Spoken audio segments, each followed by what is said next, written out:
Hi friends, welcome to சுகா சமையல். நேற்று மத்தியானம் லஞ்ச் பண்ணிக்கிட்டு இருக்கும்போதே சிலிண்டர் முடிஞ்சு போச்சு. எப்பவும் முன்னாடியே புக் பண்ணுவேன், ஏதோ ஒரு இதில் இருந்துட்டேன், புக் பண்ணாமல் விட்டுட்டேன். அதை புக் பண்ணிவிட்டு நேற்று மத்தியானம் விறகடுப்புலேயே எல்லா சமையலையும் முடிச்சாச்சு.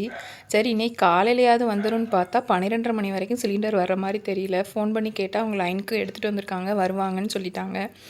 சரி, இன்றைக்கி விறகடுப்பை பற்றி சோறாக்குவோம் அப்படின்ட்டு சோறு அடுப்பில் போட்டுக்கிட்டு இருக்கும்போது உலக்க வச்சிட்டு இருக்கும்போதே சிலிண்டர் வந்துட்டு நான் உலைய அடுப்பில் போட்டு அங்கே உட்காந்தே கொஞ்சம் காய்கறிலாம் கட் பண்ணிக்கிட்டு இருந்தேன். இன்றைக்கி நம்ம வீட்டில் கருவாட்டு குழம்பு தான் வைக்க போகிறேன். கருவாட்டு குழம்பு வச்சு கேரட் பீன்ஸ் பொரியல் தான். கருவாட்டு குழம்பு எப்படி பண்ணுறதுங்கிறத இந்த வீடியோவில் உங்கள் கூட ஷேர் பண்ணிக்கிறேன். நான் 2 தக்காளி, ஒரு பல்லாரி வெங்காயம் எடுத்திருக்கேன். அது கூட ஒரு 2-3 துண்டு தேங்காவை பொடிசாக கட் பண்ணி சேர்த்து குழம்புக்கு எந்த அளவுக்கு மசாலாத்தூள் தேவையோ அந்த மசாலாத்தூளையும் அதிலே சேர்த்து மிக்ஸி ஜாரில் நல்லா அரைச்சி எடுத்துக்கிட்டேன். இந்த கருவாட்டு குழம்புக்கு கத்திரிக்காய், முருங்கைக்காய், மாங்காய் போட்டு தான் குழம்பு வச்சுருக்கேன். ரொம்பவே சூப்பராக இருக்கும். அது கூட புளியை கரைச்சி ஊற்றி அரைச்சி வச்சுருக்க தேங்காய் பேஸ்ட்டையும் ஊற்றி தேவையான அளவு உப்பும் போட்டு கொஞ்சம் கம்மியாகவே போட்டுக்கிறேங்க. அதுக்கப்புறம் தேவைன்னா போட்டுக்கலாம். போட்டு 2-3 சின்ன வெங்காயமும் முழுசாக உரித்து அப்படியே உள்ளே போட்டுருவேன்.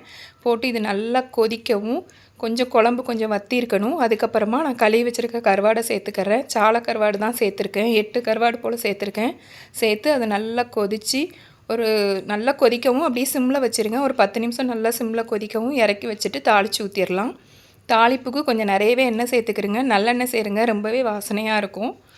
எண்ணெய் நல்லா ஹீட் ஆகவும் அதில் வெந்தயம், பெருஞ்சீரகம், வெங்காயம், கருவேப்பிலை இவ்வளவும் போட்டு நல்லா பொரிய விட்டு குழம்புல சேர்த்துக்கிறேங்க. சேர்த்தா சூப்பரான கருவாட்டு குழம்பு ரெடி. நீங்களும் கண்டிப்பாக ட்ரை பண்ணி பாருங்கள். என் சேனலை சப்ஸ்கிரைப் பண்ணுங்கள்.